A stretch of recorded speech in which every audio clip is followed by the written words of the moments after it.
This is the Unregistered podcast, and I'm Thaddeus Russell. This is a show about ideas, people, and behaviors that are considered inappropriate, out of bounds, or beyond the pale. The things you're not supposed to talk about if you're a school teacher, a college professor, a businessman, a politician, a parent, a neighbor, or even a podcast host. These are the things you're not supposed to say or even think if you're a good liberal, a good conservative, or a good citizen. Each week, I'll interview a person who has something bad to say. They might be a journalist or a professor. They might be a porn star or a drug dealer. They might just be an ordinary person with an ordinary job who doesn't care about the rules of polite society. I'm not interested in breaking the rules just to be a troublemaker. I'm interested in people who break the rules of conventional thought and to expand the scope of what is possible to say in our society. I'm interested in people who make me think. If you're interested in attending one of the Renegade University weekend events that are discussed in this episode, we have two coming up. The first will be in Los Angeles, the weekend of February 1st, 2nd, and 3rd, and the second will be in Washington, D.C., and that'll be March 15th to the 17th. We are offering an early bird special that expires this Thursday at midnight. You can get 20% off either of the weekend events if you sign up right now. For more information and to purchase tickets, go to thaddeusrussell.com/courses. Michael Brooks is the host of The Michael Brooks Show. He's also one of the most thoughtful and interesting people I know who's doing political journalism. As you'll see, he and I have a lot in common, although I stopped being a socialist right around the time that he became one. I was very pleased that despite my apostasy, Michael was still willing to talk to me. This is my interview with Michael Brooks.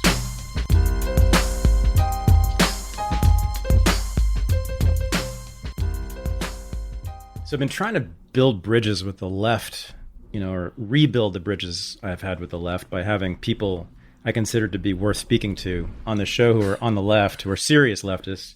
And there aren't that many of them. And so what I do is, I think it's very important to treat your guests very well. So today what I did was I made sure that my guest today, Michael Brooks, stand outside of my house in the rain for more than an hour so that he would have to wear my shirt during the interview. Because Michael and I have a lot in common. We're both children of the counterculture. We've both been socialists. Michael still is, but I'm not.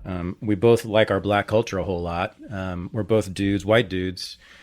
And now that he's wearing my shirt, he looks just like me. So we're pretty much merged. And I'm glad to have treated him the way a guest should be treated. And I'm glad to finally make Michael my own. Welcome to the show, Michael. Pleasure. It's good to be here. Good to be here. No, Michael actually is one of, I think, the smartest and most interesting people on the serious left in the United States, in my view. I think there's maybe a dozen of you that I would count in there, maybe not even that many, but I've been really impressed with your intelligence, your savvy, which is unusual, not just among leftists, but among political people generally. And I think that is kind of weird. You seem to have like a street savviness about you. And plus, I also detect a fair amount of emotional intelligence, which I highly value and I find lacking among all political people. Yes. Right? Definitely. And so you came to my attention, I don't know, like about an hour ago. You certainly came to my attention an hour ago. Wow. When I was getting frantic texts from my producer. By the way, and I want to also be really clear, it was the producer's fault for you being left outside in the rain. Really? Always blame the workers. Yeah, okay.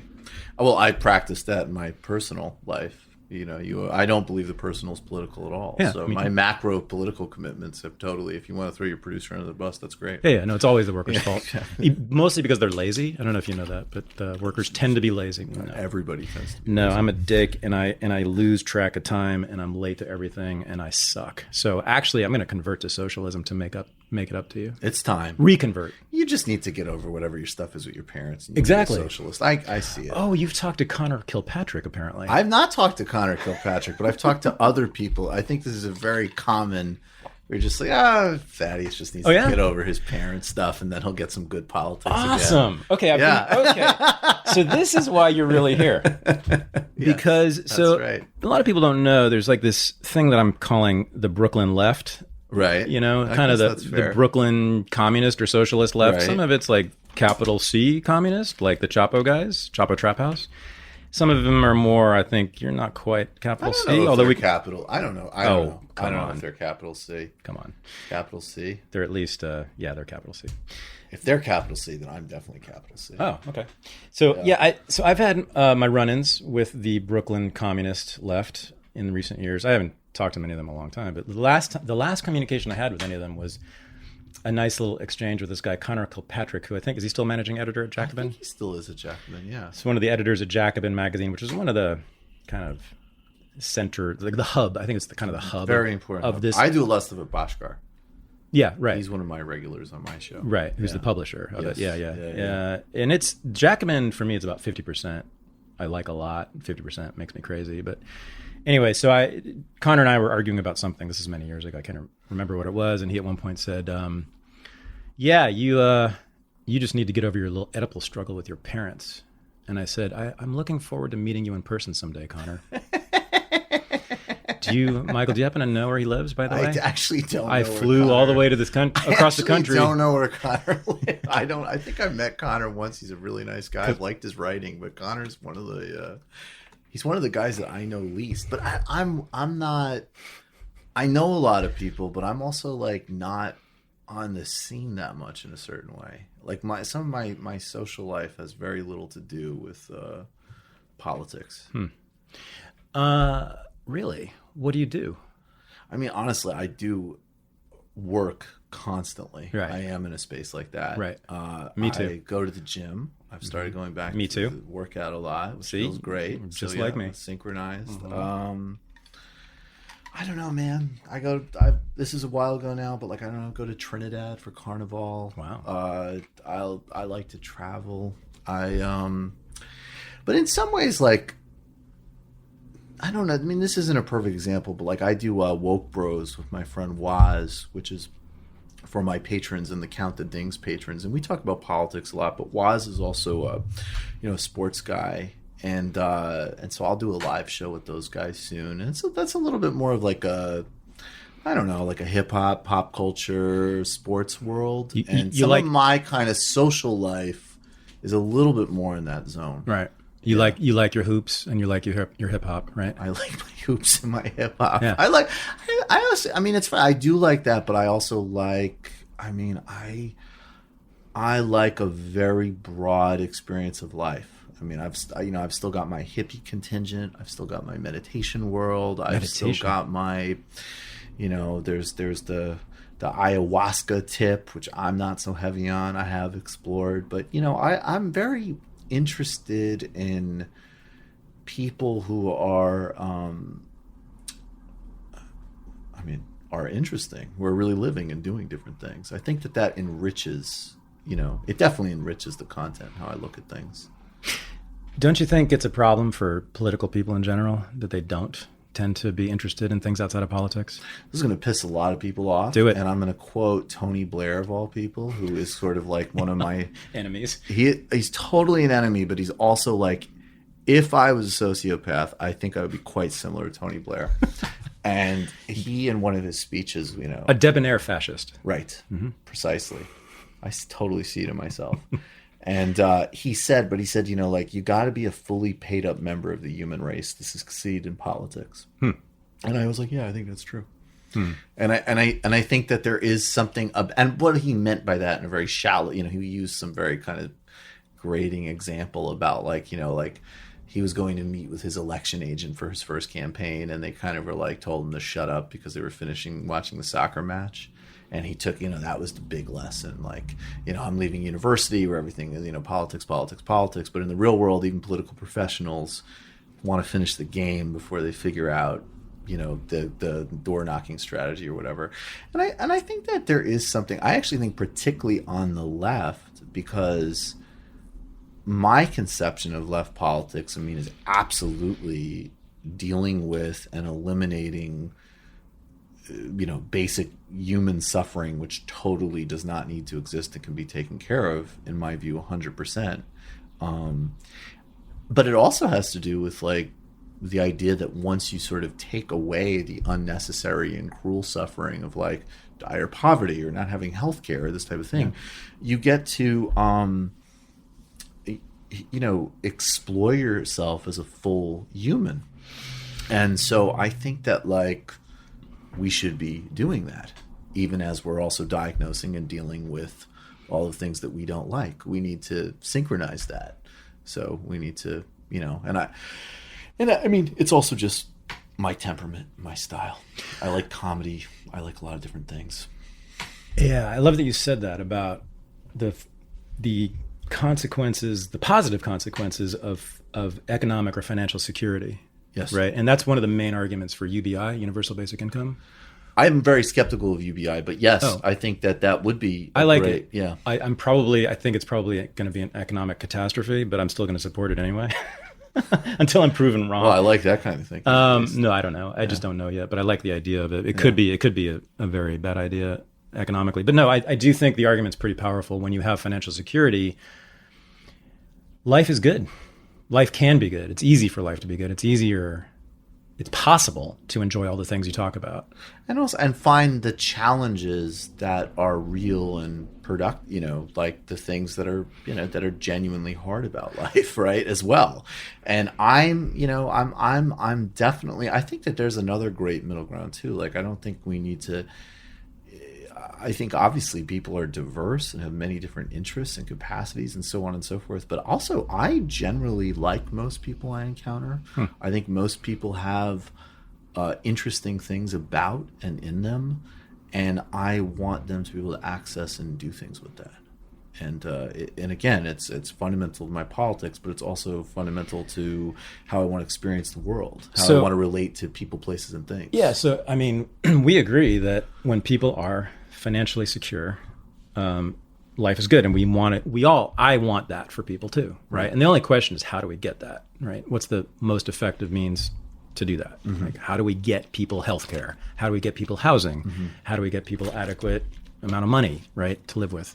The other thing you and I have in common, by the way, I didn't mention, is a history of financial insecurity. Yeah, you've talked about this, right? Yes. About when you were growing up, your parents were countercultural hippies in Western Mass, is that Western right? Mass, right. And that there were evictions, food insecurity. I mean, to be really blunt, I mean, obviously it changed in my 20s and in adulthood, but I would say, and now, of course, I mean, I'm, working constantly. And in fact, I'm like ultra entrepreneur, which is another reason I hate so many right wingers, because I'm like, you don't know what the fuck you're talking about. Another reason I like you, though. I'll beat you on both counts. I'm a communist and I'm better at business than you.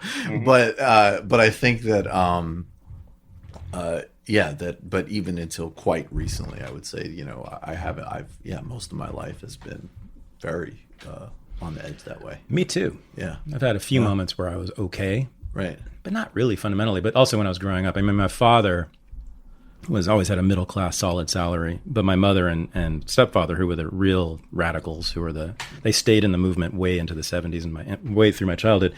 Oh yeah, I mean, I remember the guy from the credit card company showing up at our house and like taking my mom's credit card and literally chopping it in half with scissors in front of me. And I remember like her bouncing a check at the grocery store, and her saying, "Oh, well, you want to call the cops now?" And me thinking, "Oh shit, 10 maybe?" Yep. Yeah. Somewhere in middle school probably, but.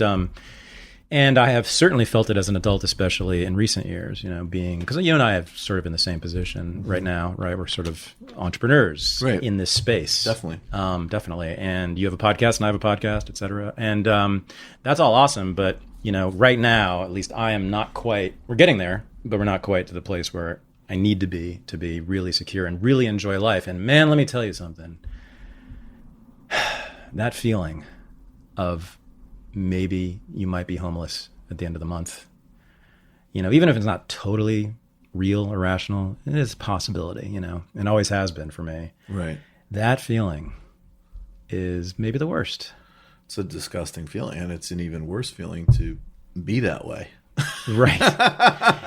Yeah. And I have had a little bit of a taste of that. And to be homeless, you mean? I mean, look, not in a proper, fully paid up sense, but definitely I've had the experience of, if I didn't have the, networks of people who, Yeah. Hook me up with a couch. Yeah, exactly. Yeah. I mean, so I think of it, and I think to myself, my worst case was pretty bad, not remotely as bad as it is for a lot of people. And that's fundamental to how I view the world and what is and isn't acceptable. And I think, those are where I do have really granite lines. And I don't think the delivery on a lot of those things is that complicated. I do have a pretty power view of those things. I'm sure people have already guessed probably, but just lay it out like quickly, just summarize. I mean, look, we could start with just very basic social democratic stuff, right? Like everybody, obviously Medicare for all. I think Connie Ng's proposal of a universal social housing option is great. And I think that if you did UBI as a supplement to those things, not a substitute, it could be cool. I think a federal jobs guarantee, but I wouldn't frame it as a job. I wouldn't, because I think there's an interesting meeting point between. I think that people actually do want a sense of purpose and contribution, and we've reduced that to a job, right? And I would want to kind of problematize that relationship. But I also don't think, because I think when I hear technocratic Silicon Valley people talking about UBI, I think they realize that if they want to keep hoarding all of the wealth of the world and making pizza delivery apps, they're going to need to come up with a little tiny pressure valve. Oh yeah. And so they think of this thing and it's okay, just barely enough to survive and, sort of not get too upset. The reason I like the idea of a federal jobs guarantee in addition to all those other programs, if you framed it right, and actually Jeremy Rifkin did this in The End of Work, which is a kind of interesting book from the 90s. Just sort of and there is echoes of New Deal. How many people do you meet that have every type of skill, mentoring skills, building skills, artistic skills? There's no reason why money couldn't be transferred to them, and that federal jobs guarantee could be a whole space of mass contribution and civic innovation that was subsidized by the government. Okay, so I got to intervene before we go back to your childhood. Yes. So there's many ways you can argue against that, right? But here's my thing: do you want to work for the government? I don't care. The government of the United States or the New York State or any state? That's the thing. A government job, working for the government, knowing that I would be totally cool with being completely subsidized by the government to do what I do. Knowing that the boss 100%. Could be someone like Donald Trump.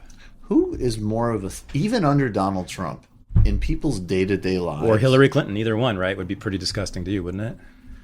I don't think of it that way, but I would say... I know you don't.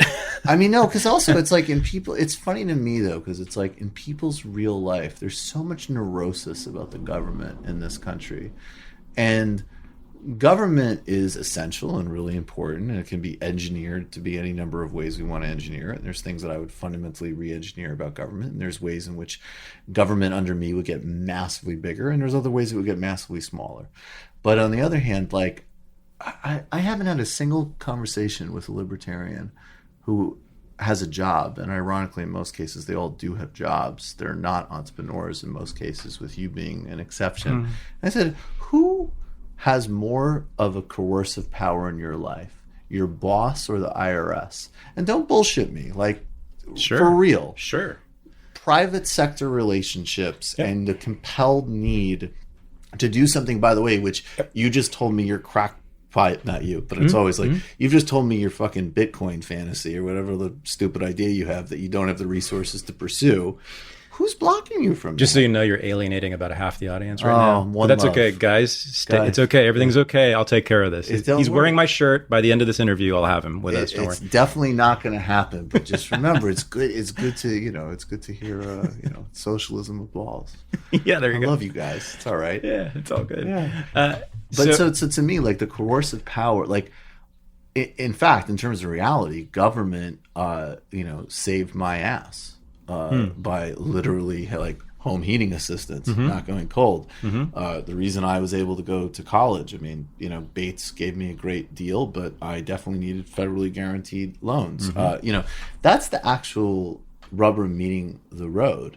The private sector is enormously coercive and dangerous to people's freedom and well-being. And then I think there's a whole separate set of questions that we could ask that aren't appropriately thought of in those terms. Like people say, like, well, what about the experience of the DMV or bureaucracies that are alienating and big and coercive? And it's like, well, I agree with you. I don't believe in big alienating coercive bureaucracies like HMOs, like insurance companies. Like we could have a whole other set of conversations about unresponsive institutions. And I actually think there's a line of literature, which is not exactly my politics, but I think is very beautiful and has a lot of, I wish more people would read, that are like people like Ivan Illich, who wrote Deschooling Society, people like John Taylor Gatto on radical unschooling. There you go. Now you're bringing the audience back. Well, now they're liking you again. Well, that's a left, because we're huge Gatto fans here. Right. Yeah. That's beautiful. There's a left anarchist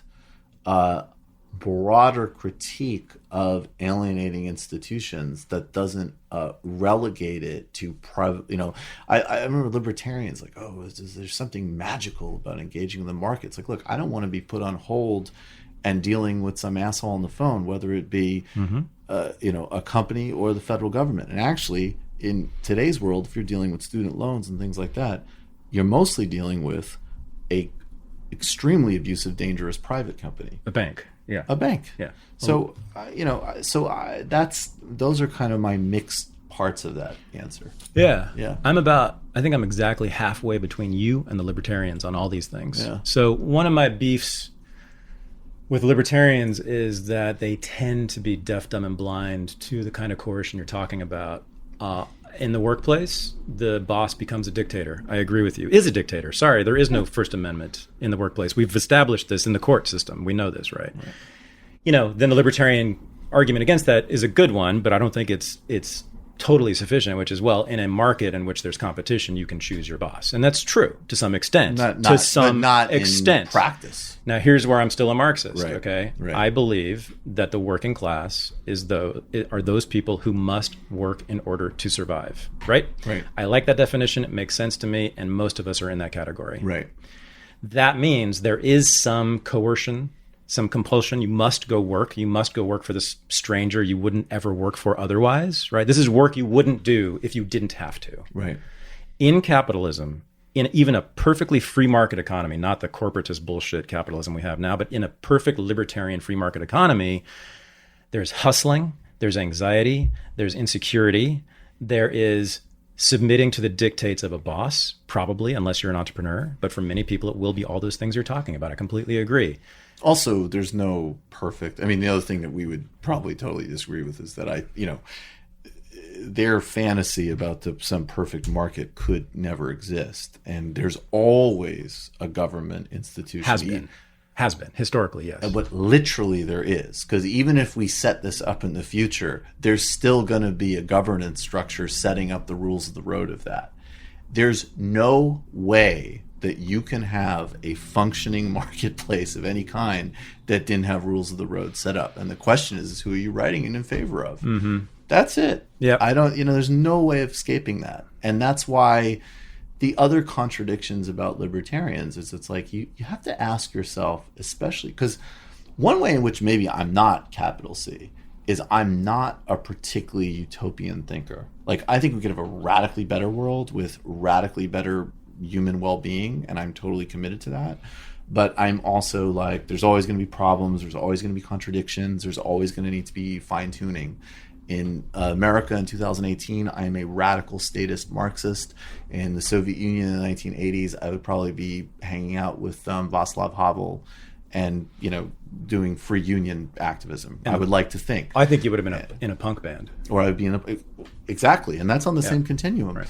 And in South Africa, I would be, armed with Ronnie Kasrils and the South African Communist Party, right? So there's one part of that. But that being said, you have to ask yourself, do the intermediary steps of where you ultimately want to go help improve the human condition. I could say Medicare for all is going to, in the context of today's world, make life better for most people here. I have no doubt about that. When libertarians tell me, like, there's this magical future scenario where there's a perfect market, and somehow, like, there isn't a Bhopal disaster because people are writing Yelp reviews or whatever the fuck it is. And then I enjoy ad hominems, and I'm right. I know you do. And I'm pretty good. And somehow, in order to get to this magical point where there isn't, people have different court systems and private militias, but it's all magical and nice and friendly somehow. What we're going to do is keep deregulating the most powerful agents on the planet today, which are corporations. Mm-hmm.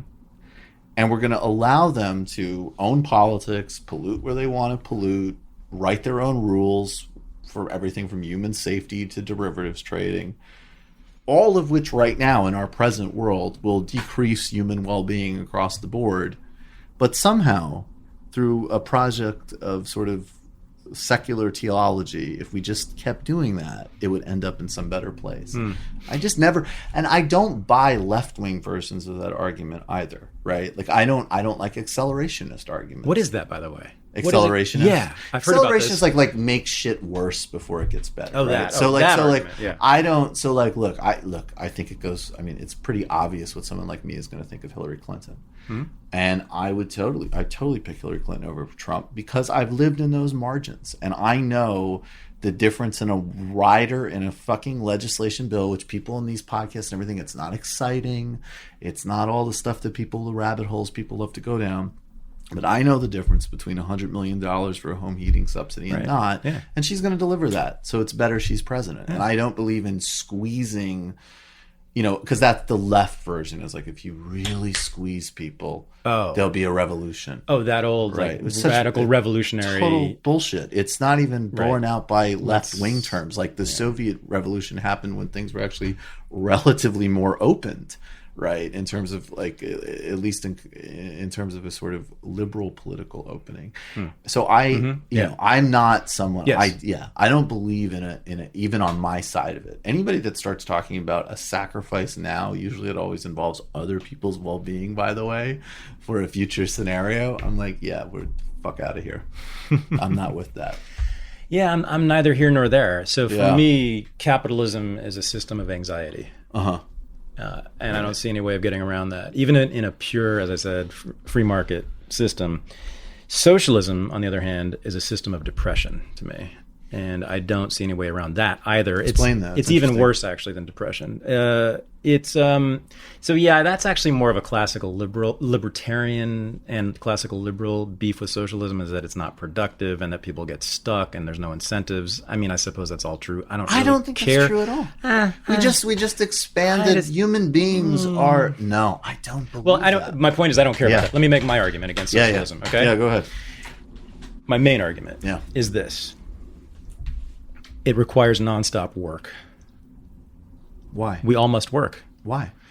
Well, we have to produce stuff, don't we? Why do we have to work all the time to do that? Because there's a lot to do. Well, I mean, if we want to live, I don't know. This is all made up, dude. Why is it made up? We could easily decide, and I'm not saying we would want to do this, but obviously in a democratized economy and more decentralized way of doing things, you could say, all right, well, we don't need a new car fleet this year, and people are just going to get more vacation time.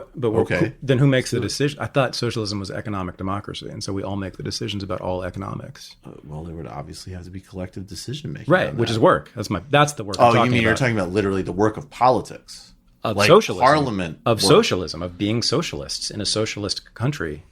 It's everyone. Everyone is a manager. You could still outsource to whom leadership work. I'm to the non-socialists.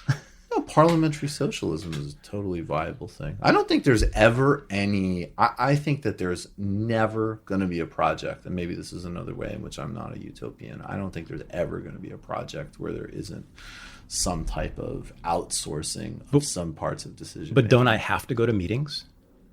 Not if you don't want to. Well, what? What if everybody doesn't go to meetings and there's no socialism? Then we have Joe Stalin running it, right? No, actually, there's a lot of meetings. There was a lot of meetings in that system. Yeah, right, exactly. They required people to go to meetings. Well, you said, but then Joe Stalin runs it if there are no meetings. Oh, well, no, I thought, yeah. In other words, there was not enough popular... But again, I think this is just another distinction that I'm going to make of like... But wait, no, let me stick with this. So I have to go to meetings, don't I? Well, you have to go to meetings now. Sure. So the question is... But what if What are the... Yeah. But I don't want to go to your meetings. Mm-hmm. Right? I don't want to go to the socialist meetings. I don't want to go to the meetings to run the city or the state or the country or the world. I don't want to do that. I don't want to manage other people. But that's what socialism requires of me, doesn't it? I don't think socialism, as I conceive it, would require... I mean, if you already don't like the amount that you're required of now, in terms of your level of participation now, I couldn't guarantee you less than that. But I wouldn't see why necessarily it would need to be a lot more than that. No, I'm just telling you, I won't do it. I'm not going to manage other people. I'm not going to make decisions for other people. Well, all I can tell you at this point in the conversation is I will do my best to make sure you don't get shot when we take over. See? And I will have some leadership capacity.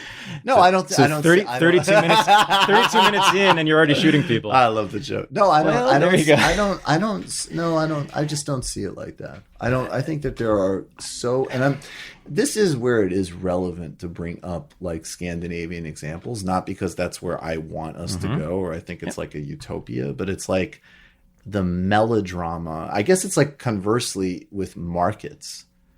What's funny is I could just easily use Scandinavia with some of my like anarcho-utopian communist friends and say like, well, there's an example of how in context capitalism can produce some nice space and contribute things. And the thing is, if you have to have some type of cooperative system, it has to be like balancing civic, social, governmental, and corporate structure and private sector, and you can sort of produce interesting organic arrangements that way. Right. So I think that's actually a really healthy way of thinking about Scandinavia.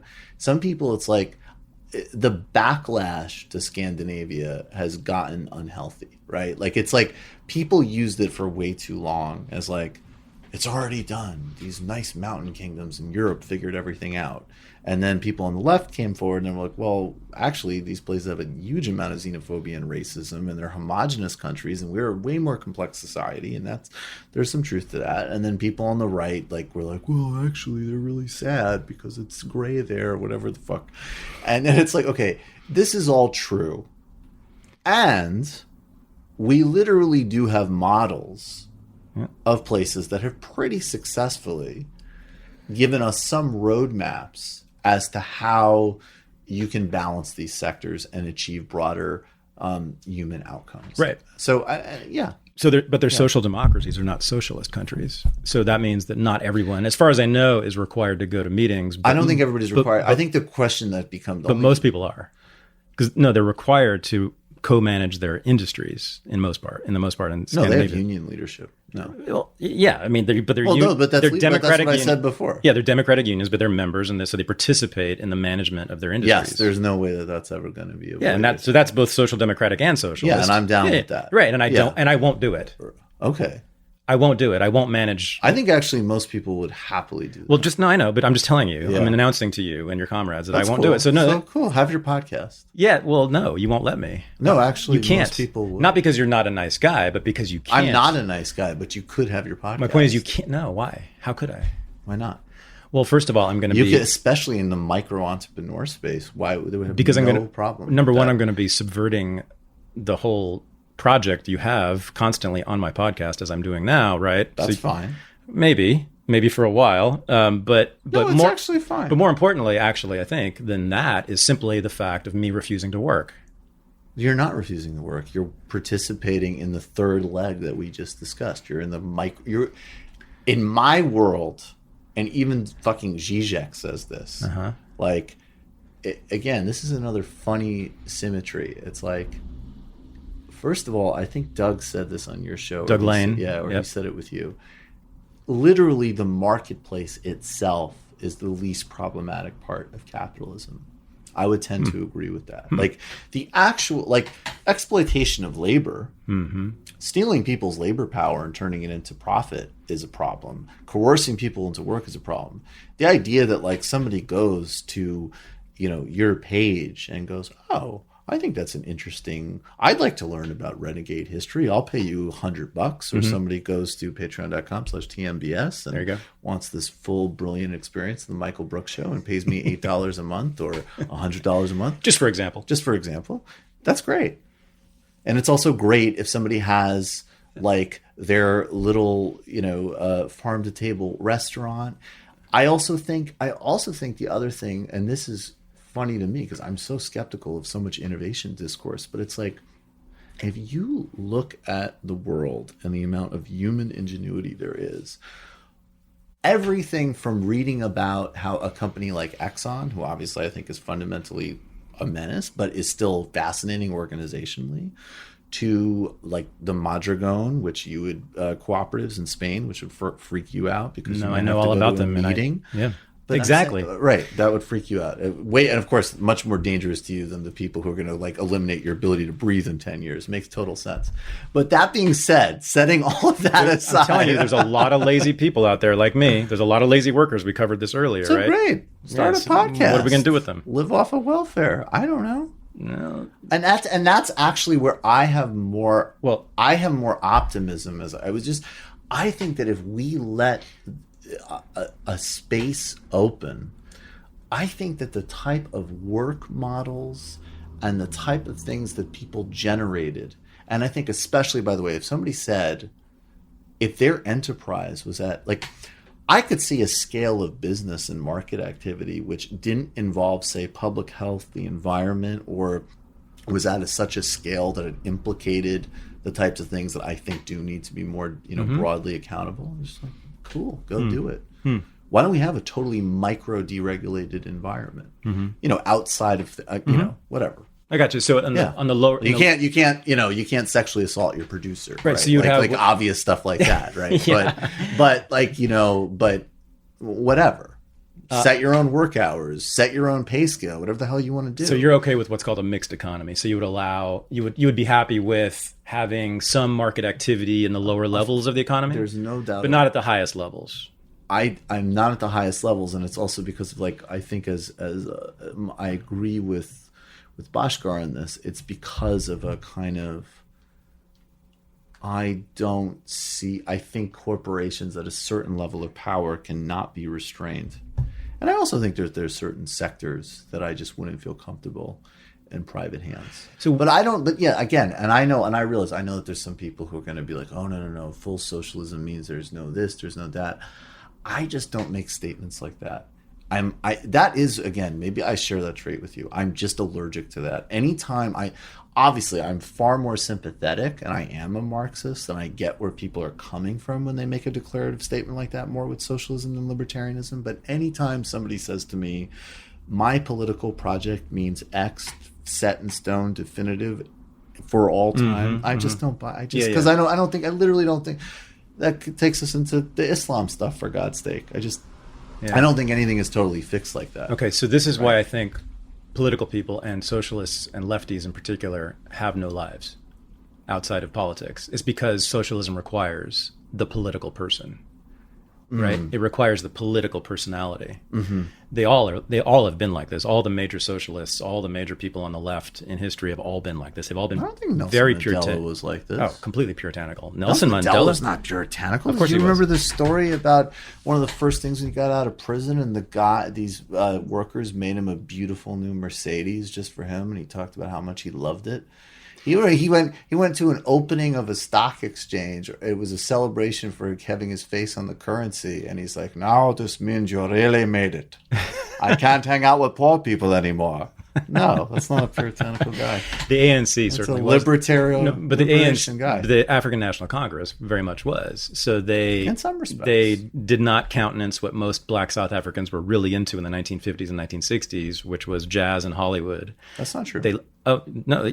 Okay. Well, I know that in the 1960s, at least by the 60s, the ANC used like Marion Makiba and they were the pioneers of using cultural diplomacy. And I know that Thabo Mbeki like hung out with Fela Kuti in the 70s in Nigeria. So maybe I just know a different history, but they did use music. So and they Chima did use Sekela jazz. and Makeba and those people who were influenced obviously by jazz and American pop music, certainly they used them if they said the right things in their lyrics. Right. Oh, okay. Right. So, but generally, but the apolitical pop culture that was coming in, I'm sure they would frown flooding upon that. into I'm sure they would frown upon Soweto and Sophiatown, which was known for like being the Harlem of the world in the 1950s. It was this amazing place where apparently, by the accounts of many historians, many on the left, in fact, it was a place where people were really into what was going on in Harlem and in South Central and in Detroit. They loved Black American culture. Right. The ANC was not about it. And in fact, the head of the African Youth was the original guy, the African Youth League. I think it was the youth wing of the ANC. Lembebe, I think, and Anton Lembebe. Yeah, I think that's his name. He was there briefly, but he was like stern puritanical guy because he said,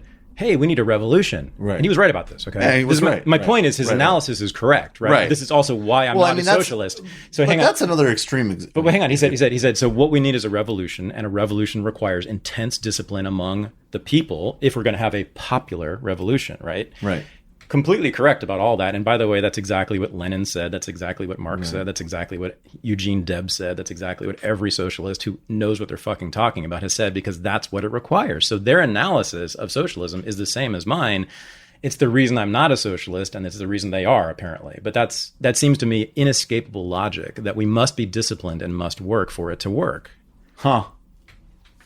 Look, I don't think today, I think those are very historically imprecise analogies. And I also think, again, the ANC, by the time we get to the 60s and the 70s and the 80s, and first of all, you have a very broad-based ideological group, right? You have communists, you have Christians, so there already is actually a lot of space for kind of synergy and disagreement. And then they're dealing with the situation. And again, this is actually, it frustrates me in conversations I get into. People need to know the conditions they're in. Sure. Yes, if I was in Cuba or I was fighting to overthrow apartheid, I probably would say, I don't know what this has to do with anything. No. In America in 2018 and in other highly advanced capitalist societies with the specific sets of conditions and challenges we face, like, Sorry to Bother You is actually a really important film. Yeah, it's a really important. It's part of a conversation. It's part of something. It's part of something generative. Black South Africa was a prison.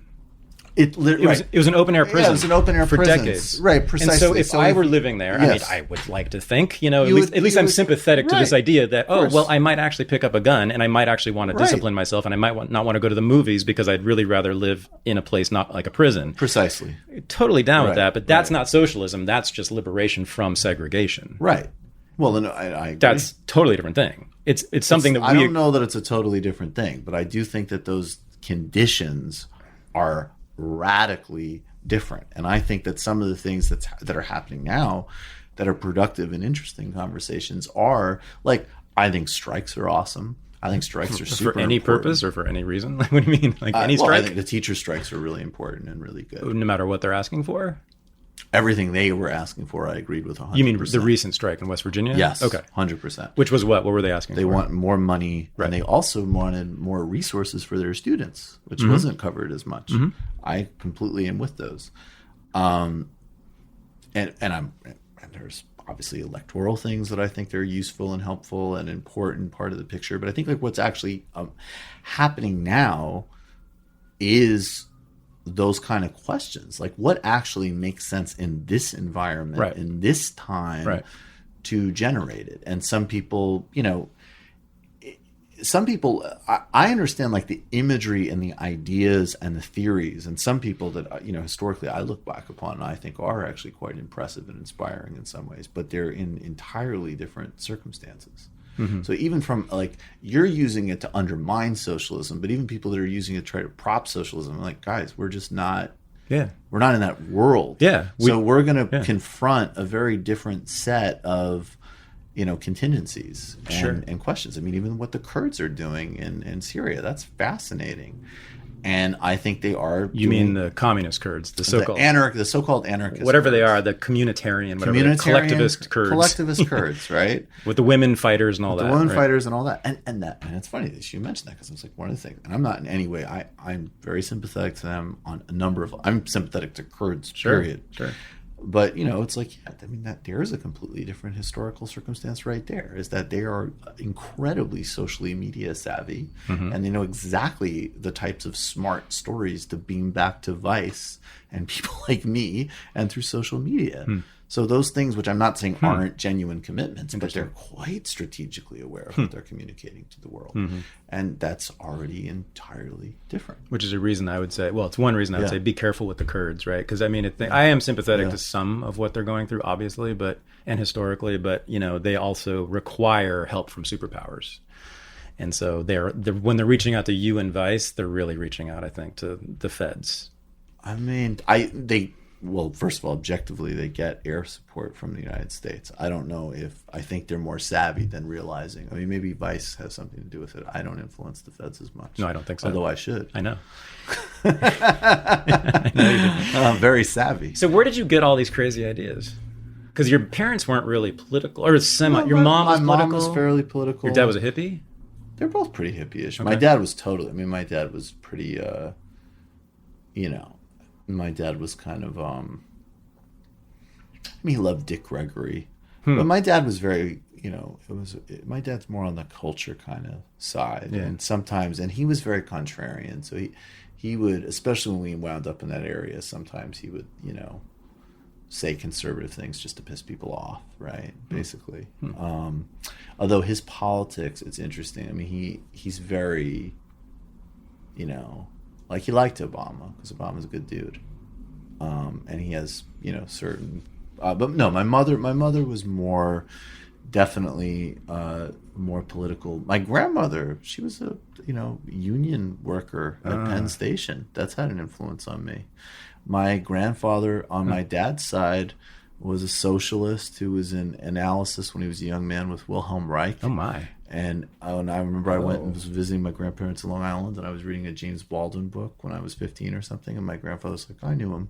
Oh my. And like he did. I mean, we weren't like close, but he was in those circles. Okay. But what I think it was an interest, how did I get these kind of politics? Well, partially what is funny is part of what I did, and I noticed this, it seems to me across the board, is people base way too many of their decisions about macro issues around what annoyed them in their immediate environment.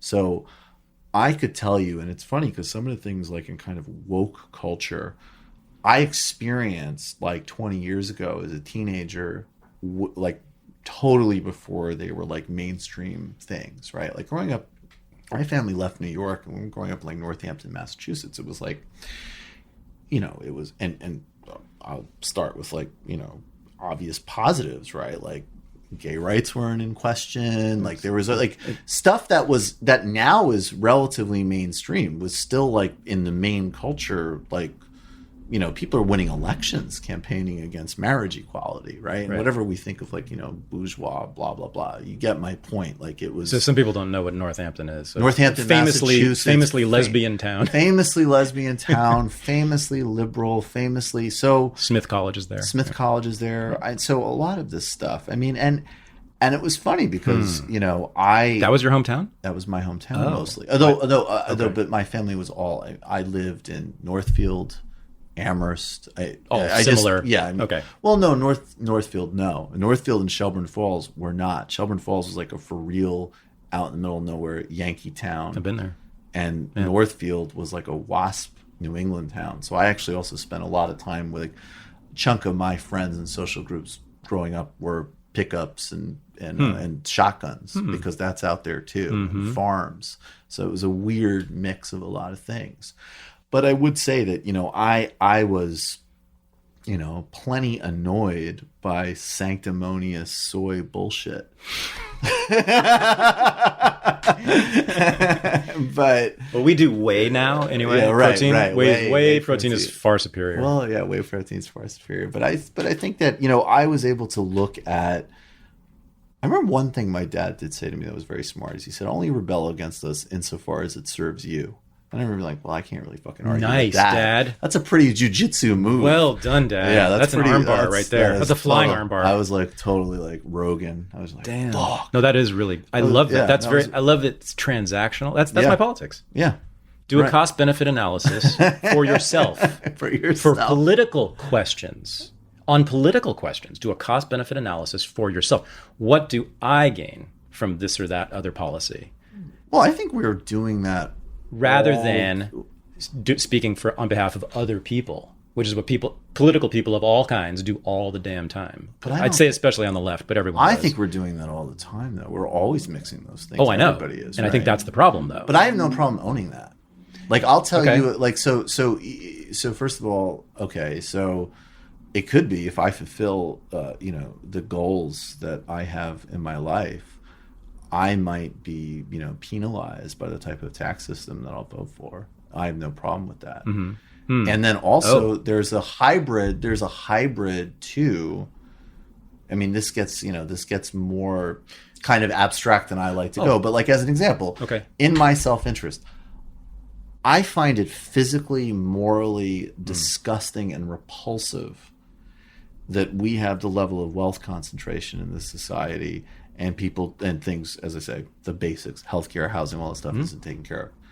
If you wanted to get really cute with it, it is in my emotional self-interest that I don't observe that level of suffering. I don't think you want to make that argument because then you're just saying it just makes me feel better, right?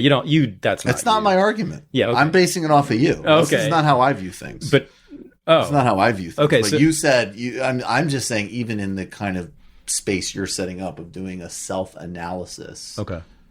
I mean, first of all, like, what is the self? What part of myself am I looking out for? Right. I mean, that's another right. You said a fascinating thing on someone's podcast, or maybe it was your show, or maybe you've said it many times, that one of the problems with socialism or the left is that it's Christian or too Christian. Right. You said that you elaborated on that, and I've been saying that for years and years and years and years. I think I was saying liberalism more than socialism in the modern context. I heard the left anyway. So when you said you'd be willing to sacrifice, right, some of your money or whatever in the tax system, for other people, I suppose. I mean, that's a Christian ethos right there. Well, so this is where it is, right? Okay, totally. So totally. And what I meant by it, and this is where I come into a lot of these conversations, I make a really harsh and clear distinction between, and by the way, to be clear, like, I think that anybody, like in New York City, anybody making under like $700,000 a year shouldn't pay any taxes, period. And it should all be like getting from like the oligarchs and the Wall Street guys, 100%. That being stipulated, I make a really clear distinction in all these conversations between material and emotional questions. So I think that the left, when I said the left is too Christian, I think it's way too... I think people run way too much with this, but I think that there is an element of the Nietzsche idea that people who have been on the bottom of the hierarchy flip the hierarchy and then use it to kind of like inflict emotional tolls on other people. Right. I think that happens all over the place. Ressentiment. Yeah, yep. I think that happens. I think that there's a performativity to it, which is off-putting to people and unpleasant. Now, I think it's a problem really of politics. I don't just see it on the left at all. And sure. I think if anybody's viewing modern politics and they think that like the left has like unique emotional or psychological problems, I would. Modern conservatives are constantly speaking on behalf of other people. Sure. And they're nuts. And there's obviously like a conversation in this culture that I think does just have to take place on just I think we need to deal with literalism of every kind as a variety. Like, what do you mean by that? Like, the difference between, like, I have no problem, saying, like, I think that particular, I'll use a specific example. We were playing an Owen Benjamin clip on the show the other day, right? Mm-hmm. And he was doing some stupid bit, and it wasn't funny. And yes, it would totally be fairly called racist, right? Because he's just trying to get his way to use the fucking N-word and provoke people. There's nothing going on there. right? And I'll say that. And then the response of those guys is like, oh, well, you're a fucking liberal and you don't get comedy. And it's like, well, first of all, I'm funnier than you. And secondly, that's not what I'm saying. There are people on my side that just hear words and that's all they could process. But I could listen to, and did listen, one of my formative influences growing up was flipping in between NPR and Howard Stern. Howard Stern walked to that line all the time. Sure did. I think mostly he was, in fact, satirizing those attitudes. I think that actually is what he was mostly doing. Huh. Sometimes he wasn't, but it was funny. And I think it mostly was. But if you're just hearing words, well, it's interesting because if you're just hearing words, then you have these right-wing idiots, which is like, well, you're not laughing at me, which is I'm entitled to being laughed at, and no one should ever critique me in any way, shape, or form, which is really ironic. Or some people on my side, which is just like, oh, well, you said that word, so of course that's automatically a problem. Right. And it's not. And that to me is this culture of literalism. It's like, well, who said it? How did they say it? Right. Why? What was the context? And I think, literalism, I think performativity. And you've said also, you've used the word purity, an attachment to purity. An attachment to purity. The need for others to be pure morally. Yes. Right. Well, I don't, right. Well, Christian and at least in, contemporary identity politics, that's very common, right? Right. Demand that we never say the wrong thing. Right. Exactly. And I use that distinction a lot to say, first, there's on some levels, if I'm thinking about voting as an example, I'm almost totally not interested in those questions because I just want to make sure you vote the way I want you to vote, right? That's totally secondary to me. And then on a more sincere and healthy level, then there's in the middle ground, there's actually how do you actually persuade and engage with people? Probably not by sort of freaking out at them if they use the wrong synonym or something. And then actually what's funny for me is out of those two stances, then I'm able to pick a third category where I'm really comfortable being like, yeah, you're the enemy. When I see somebody on TV say, don't try to make me cry about a kidnapped kid, I'm like, all right, you're out. You're not in my moral realm, and we're going to be in conflict, and that's totally okay. Totally down with you with this. Yeah. Yeah, I love that. I love just knowing the enemy and not hating them. It's not personal. Exactly. In fact, hating the enemy, I was thinking about this on the subway rushing here to meet you in front of the house while you were standing in the rain. It's okay. I got a kebab after you text. Okay. Texted. It's fine. Good. I got some Madonna kebab. It was okay. The free market in action. I was thinking... I got it for free. That hating the enemy is... in Turkish place. So that'd be anarcho-communism? Yeah, it was in action. Is counterproductive, right? Totally. It just makes you less rational. Totally. I just want to know who the enemy is, and I want to fight them, and that's it. And hating, it's not personal. I don't hate them. It's pointless. It's just about winning. I agree with you. About completely. Winning. It's just about winning, and the different contexts call for different things. Ask any sports coach. Yeah. Whether his team should hate the other team. No. Well, ask a general in the army. Right? They're not about preaching hatred. They're just about getting the job done. Precisely. Yep. Precisely. And the jobs switch at different times. Right. And I think so. And I think there's also the performative dimension. And it's funny because again, in this spirit of non-literalism, I've had people say I do a joke or a voice or something that people don't like. If I get a tweet that says you're a fucking asshole who's minimalized, whatever, I go, yeah, whatever, go fuck yourself. But if somebody, and let's be real, particularly if they're a patron, but actually no, this is a good example though. Somebody actually wrote me a message recently, and it was really it was about not to disclose too much, but it was about using the word retarded, which I actually don't. I think that is kind of a mean word. I don't really use it. But in impressions, in character, I will use any word, period. But you do a lot of impressions. I do a lot of your enemies. Of my enemy, and also people I'm fond of in some ways. Do you? Oh, yeah, Nelson Mandela. Nelson Mandela I'm quite fond of. I'm fond of Obama. Okay. I have totally different politics, but I'm fond of him. Yep. But so anyways, this person... They didn't like it, but the point was the way they reached out about it was so sincere. It was so from in a very personal place. It ended with me of you know what? I actually think maybe I should do some more content about that. That actually seems like an issue I don't understand as much. And they enlarged my empathy. and we had a great around the word retarded. Well, that wasn't the or it was point. The impersonation. That was the thing, that it was around that word, but it got to a much bigger issue about, like, you know, about what? About how do we think about people, you know, in that category, right? Like how does the world treat them? Okay. And I was like, no, it's actually a totally legitimate thing.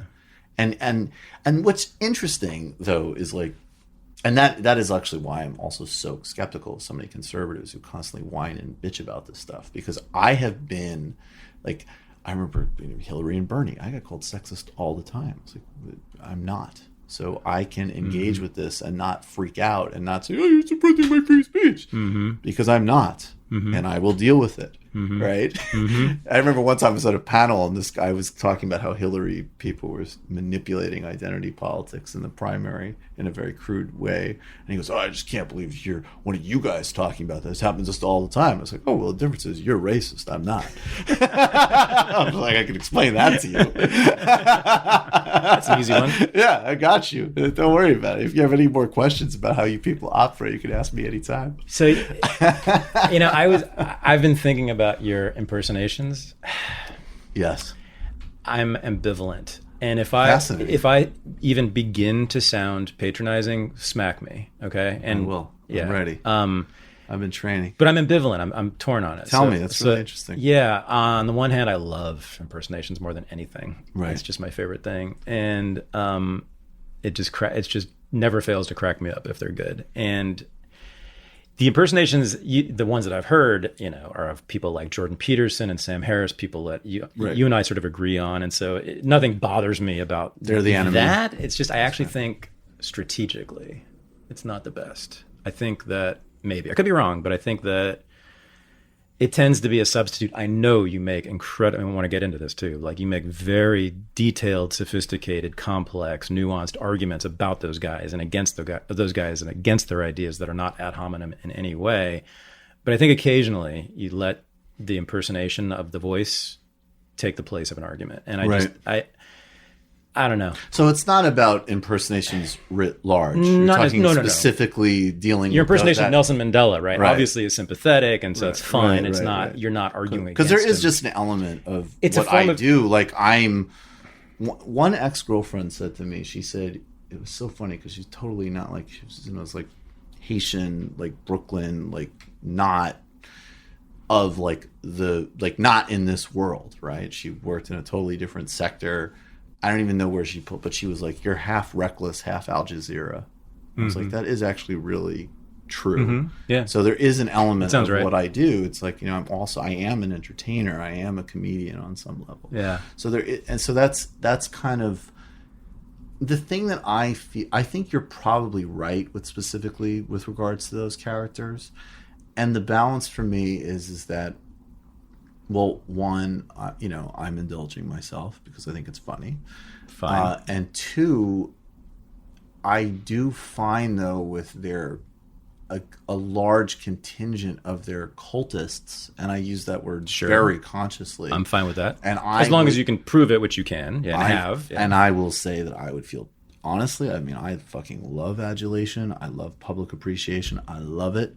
I would feel legitimately uncomfortable if anybody sort of obsessed on my behalf the way those guys do. And I'm sure you would too. Oh yeah. I think it's super I do not want weird. fans like that. No, thank you. You really don't. You really don't. You want people that actually you feel like we happen to sort of interact in these unique set of circumstances, but I actually really respect you. I could totally, like, in some cases I have become, you know, genuinely like good friends with people who I've met through like the vehicle of like they knew my work, whatever. So that being said, those guys, and they are, I guess, mostly guys, that cast of characters, they could hear a 15-minute segment that maybe is bookended by two silly voices and is in the middle is at least a well-reasoned attempt to agree or disagree. And they just say, you know, it's out of context, it's unfair, you don't understand their work. So to me, it just starts to become like, okay, you know, like their response is that everything is an ad hominem and everything is unfair, including the work, right? I mean, right? So it's sort of like, you know, so how much can I kind of kowtow to them. As I work towards this book I'm doing with Doug, I have the thought of So that. you're writing a book with Doug Lane, Yes. Zero Books, Zero which is Books, the big takedown of the intellectual dark web, Yes, right? this Sam is- Harris, Jordan Peterson, the Weinstein. Brett Weinstein. Stein? I always forget. He was just on my show and I forget it, but anyway. Yeah. Yeah. So and- anyway, yeah. So I was listening to you on Yeah. Doug's podcast, actually doing a really awesome critique of Sam Harris for like a good hour, I think you were, and we're going to talk about the specific points you brought up in that. I loved it, but then a couple times you kind of went into the impersonation mode, and I cringed. I hate that. I think when I do, Because I wanted you to yeah. continue doing your great work Right. that I agreed with, Right. right? And I felt like you're just undercutting, in a sense, my project, right? I mean, 'cause no, was I think yeah. in that context, like with Doug, I think you're right, and I think that's something I've actually already. I mean, it's not going to stop entirely on my show, and frankly, like these clips are already out there, and if people want to kind of cut clips and whatever, but I think, but moving forward on those types of forums, yeah, I'm gonna be more in Al Jazeera mode.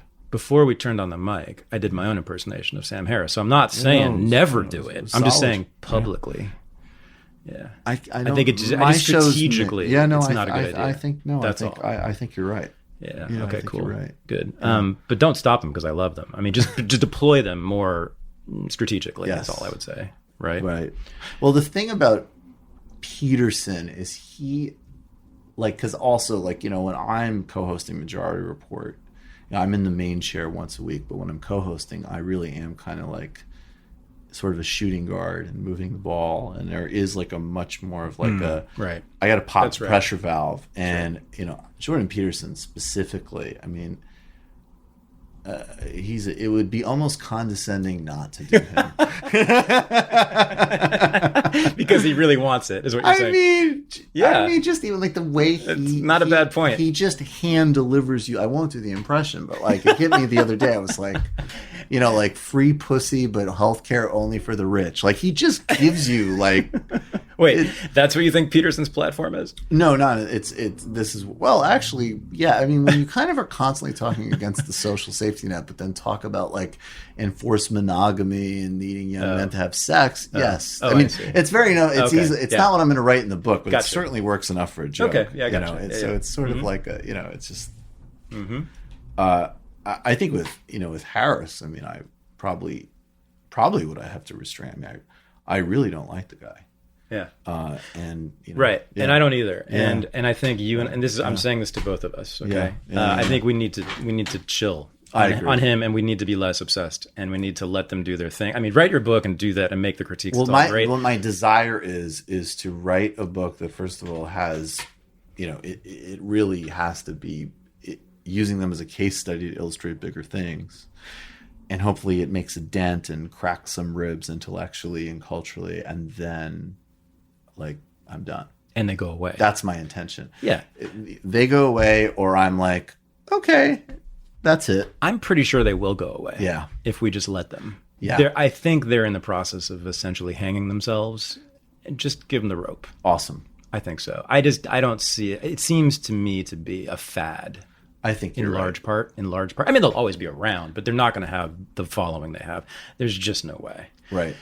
First of all, it is totally clear that most of their fans don't understand what they are saying. Right. We just know this. We know this. We know this. Yes. Okay, some of them do, maybe, but we know many of them do, because I've had many interactions with hundreds and hundreds and hundreds and maybe thousands of their fans, most of which are not impressive and demonstrate that they don't even know their guy's own ideas fully. No, Or and not I- even partly. And I know this is selection bias, but I have to say most of the ones that I've encountered who seem to understand and take on what somebody like me has said do say like, well, I still like what Sam writes about meditation, but I get that he has no idea what he's talking about when it comes to Oh, you X, don't Y, even and Z. you don't even buy his meditation stuff? No, I'm talking about people who've given me the feedback see, who it okay. seems like they're able to absorb. I was going to say it's the only thing that I agree with him on, I haven't even read which his is that meditation is good. I think meditation's great. I haven't read his meditation stuff. I think we actually share a meditation teacher, which is super Oh ironic. my God, that's funny. It's really funny. That is funny. It's Huh. really funny. So let's do the Sam Harris thing. So it is important to critique these ideas now because they are out there. Those guys have huge followings, they have Right. huge platforms, and they're influential. And I mean, I think Harris is way more dangerous than Peterson, and I've said this many times. I think Peterson is just going to come and go, and it will have almost no impact. I think there's almost no impact. I'm not entirely sure, but I do think Harris is more pernicious. Harris's ideas, yes, if harnessed to state power, could kill us all. Yeah.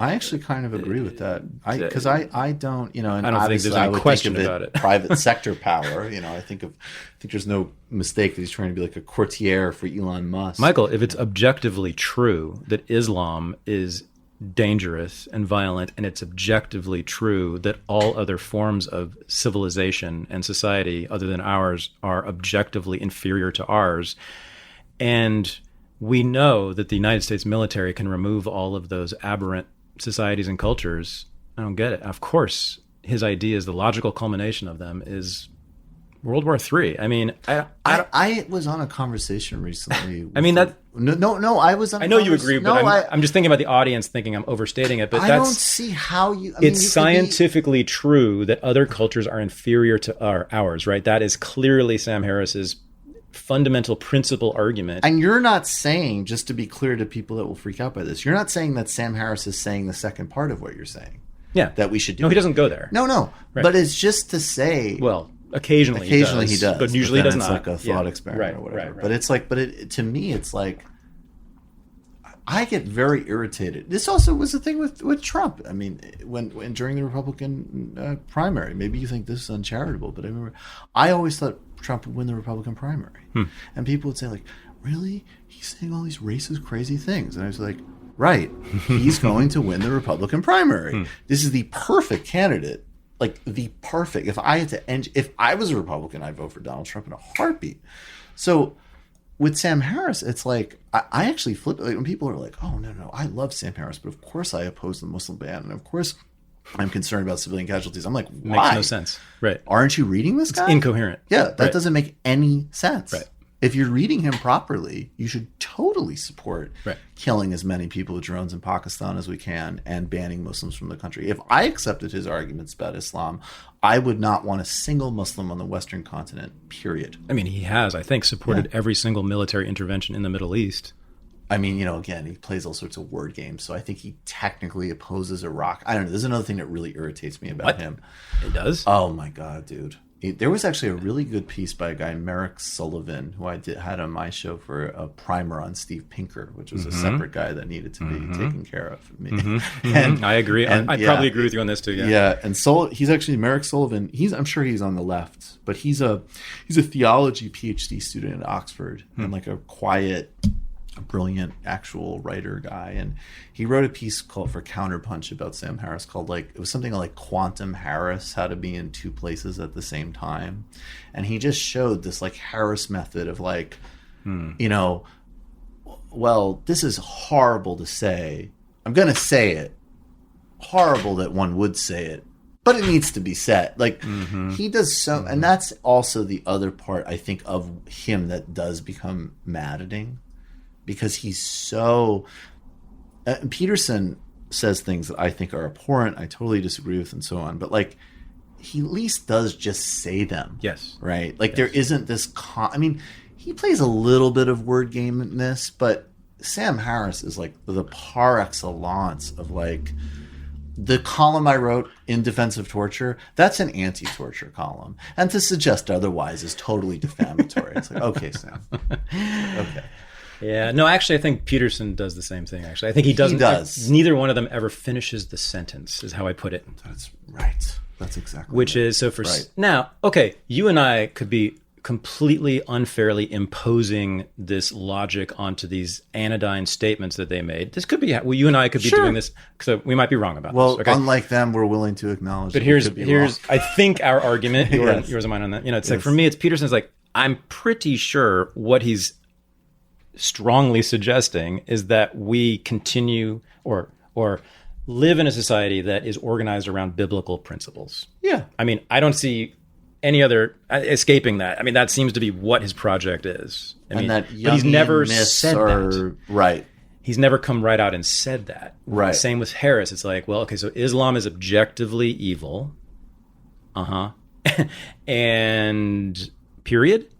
No, that's a comma at the end of that, right? Therefore, we must eliminate it, right? I mean, So they never finish their sentence. That's what's maddening to me about both those guys. Tell us what you're getting at. What do you actually mean?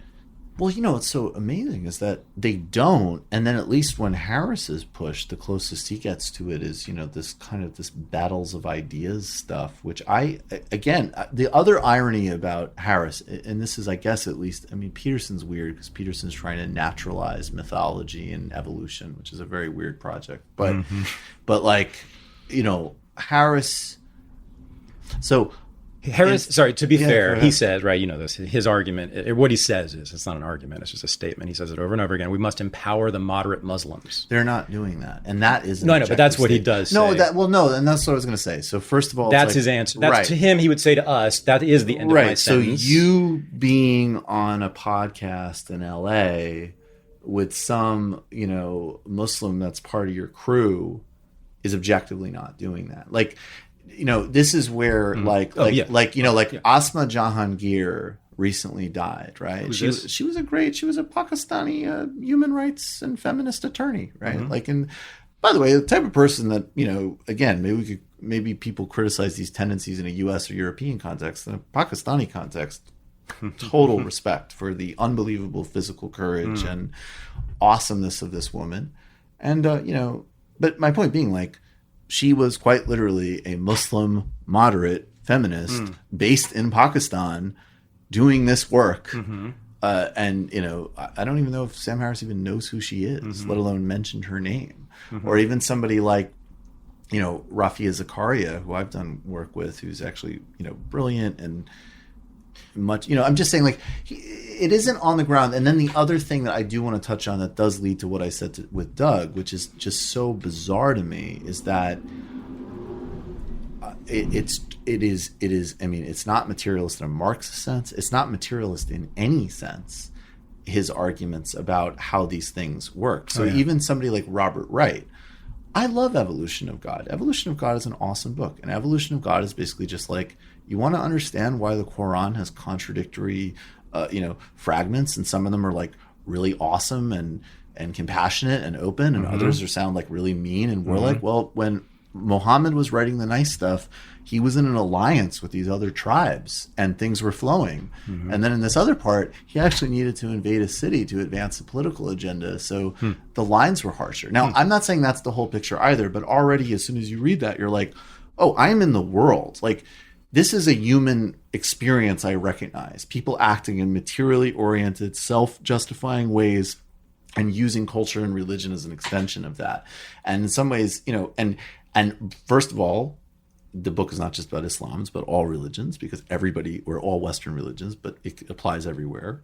We're all susceptible to this. And secondly, it's again, it's just it isn't this metaphysical.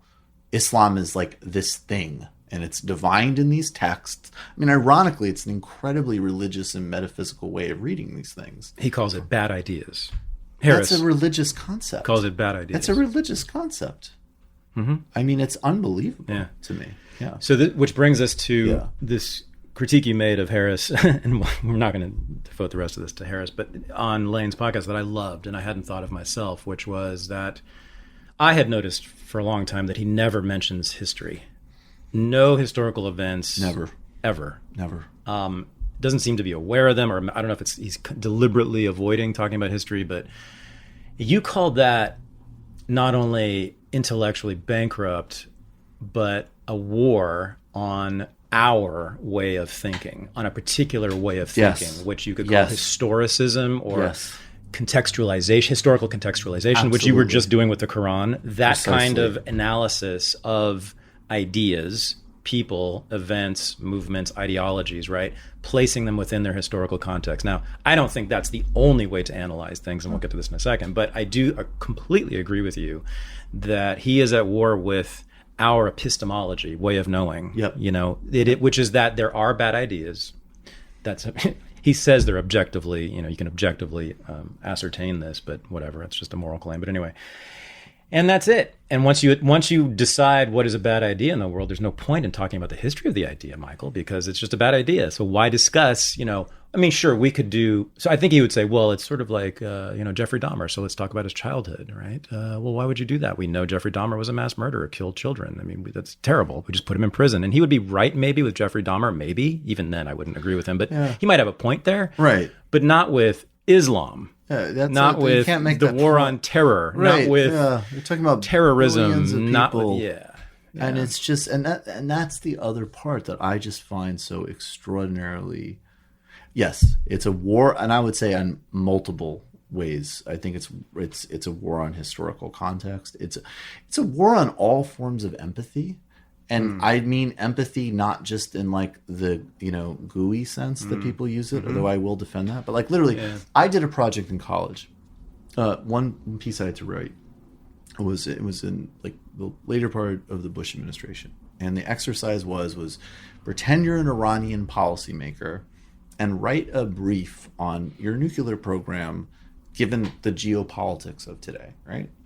And and it wasn't like, and I wrote it, and it was a very interesting exercise in, I would definitely want a nuclear weapon right now. Like the United States threatening me, I'm surrounded by Israel. Like it's a no-brainer, and it's a real, it has nothing to do with, the hadith was not quoted in this piece. Okay, right. Like this was an actual academic sort paper. of realpolitik, right? And it's so realism. And what I mean, but realism requires we need a nuke, that one occupy another person's frame of reference and state of mind to understand, how things are working. And I'm actually willing. It's funny, in certain limited cases with Harris, like I'm willing to get that even like with a group like ISIS, even if you could do that, their methodologies and their goal is so far out of the realm. It doesn't mean that the answer to it is military, by the way. But it's like, I get it. Like there isn't like, with Iran, you can create a successful nuclear deal, and someone like Harris has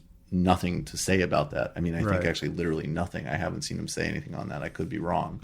But, and that could be different than dealing with ISIS. So my point being, and then Hamas is a whole other thing. Well, that's an interesting hybrid because they deploy some methods, which I think, like, yes, I have no problem making like, yeah, of course, yeah, suicide bombing, not right. We can collectively decide that all sorts of actions are unacceptable.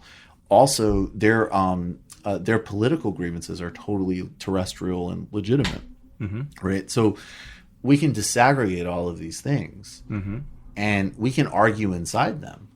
But if you just hold the religious view, and I will keep using that word, or the Hegelian view, the just pure ideational view, that there's nothing that we can do in the real world, then it seems to me the consequences are either truly genocidal and catastrophic, as you're saying, and it could totally, or it could mean like you just sort of generally support bad U.S. foreign policy and then make like, smug podcasts in L.A. that are not going to help Asma Jahangir do her work in Pakistan. I know she never said it. It'd be really great if there could be this roundtable with Harris and Joe Rogan, and they can all just get together and just really underline how bad the hadith is. That will really help my work in getting women better divorce laws in Karachi. Thank you so much. Right. Yeah, that's why I simply don't believe him when he says we must empower moderate Muslims and that's it. It just, because it doesn't work. I mean, there is no way that can happen. There's no way that can happen. I mean, I think we could. I think the way it could, honestly, in a really simple way, can happen is like, look, you want to do that? Do a piece on Asma Jahangir. Sorry, excuse me. It can happen, right? Like only one way, which is by killing their enemies. From their perspective, yes. Yeah, killing definitely. the moderate Muslims' enemies. Oh, yes. Definitely. That's the only way it's going to work. Right. To empower moderate Muslims in Pakistan, the only way to make that work is to kill their enemies, who are the radical Muslims. So, right. But even that wouldn't even work because they don't understand. Like, I'm reading. Did you ever read Ghost Wars? Yeah. Right. That's one of my favorite books. Steve Call. Yeah. Steve Call. I love Steve Call, and I'm reading the follow-up now, Directorate S, and it's like. I mean, I don't have to sort of belabor it, but it's like to even understand. And again, all of these things are morally objectionable, right? Like U.S. foreign policy is objectionable. To ISI is certainly objectionable. Right. To Taliban, all of this, blah, blah, index the obvious moral objections. Yep.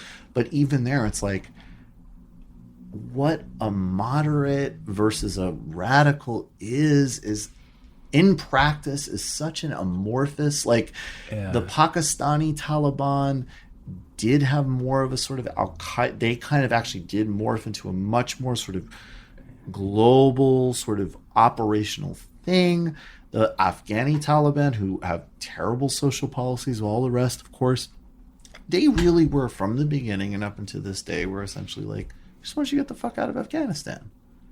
Which, I'm sorry, even as far as I'm concerned, even a group that I will never justify or support or endorse or anything like that, and I hope people can understand this distinction, maybe where I'm like a little Trotskyist or whatever, is I do have some belief that like whatever the local group is on the ground that's saying, please get the fuck out of my place, wherever they fall on the political spectrum, whether I have a high degree of sympathy with them or no sympathy, like they're my opponents, they're religious, right-wing, whatever, I take what they say with more than a grain of salt, because it's like, well, right, please get the fuck out of my place that's an innately legitimate, in my objective world, that's an innately high value statement.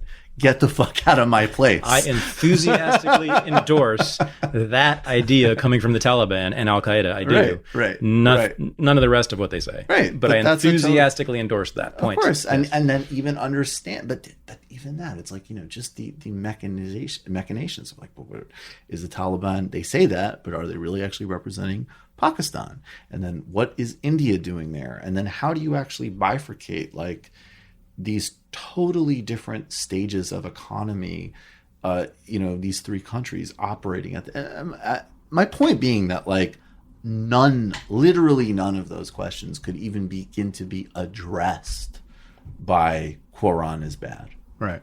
And then you get into the conflicts with these people and it's like they've owned this or dunked that. And it's like, I guess you haven't dealt with anything. I mean, the thing you were saying off air, it's like maybe it's a certain particular game of checkers or something. It has nothing to do with an actual terrestrial concern with solving problems. And to the extent it could be, it has the type of catastrophic, dangerous, horrifying implications you're talking about. Right? Like if you really operationalized it, like let's be like Sam Harris. Okay, I'll take your ideas seriously. Maybe you're right.